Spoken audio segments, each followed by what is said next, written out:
And all of a sudden, I just hear this quick gasp, like a, and it didn't occur to me what was going on. I looked over, and Jeremy had quit breathing. Five Finger Death Punch drummer Jeremy Spencer has released a candid account of his story in music with one of today's biggest bands. He did a brief promo tour for his book Death Punched, Surviving Five Finger Death Punch's Metal Mayhem in New York this past week. It follows Jeremy from his early days to his drug-addicted youth to his sexual adventures to his return to abuse and recovery in recent years while trying to follow the way of the fist. He was helped out by his dad, who is not only a BMI-winning songwriter, but also a respected novelist.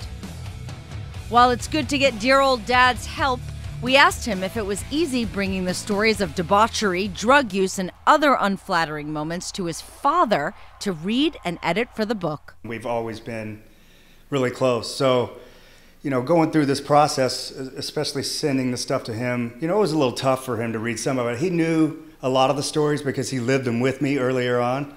But, some of the new band stuff, it was pretty shocking, and I think it was tough for him. But then he started getting in a groove and tuning it out and helping me, so it was cool. Spencer admits that Death Punched, while still a revealing book, could have had even more dirt.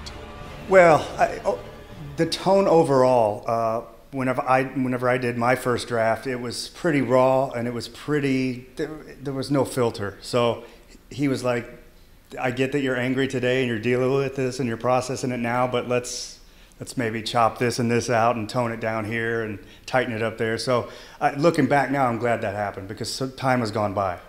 And speaking of dirt, he says he reads a lot of rock biographies, and he says Motley Crue's story, The Dirt, is the best he's laid eyes on. I'm a fan of rock books. I've read a lot of them. Some of them I think are great. Some of them my eyes start glazing over halfway through because people are still talking about their childhood in like chapter 6.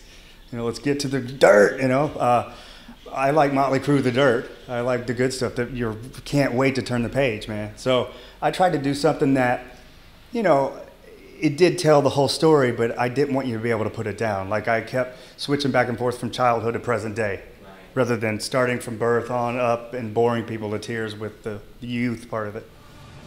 The book was released September 2nd via HarperCollins and should be available in digital form via Amazon.com and other retailers, and also stocked in more traditional retail stores.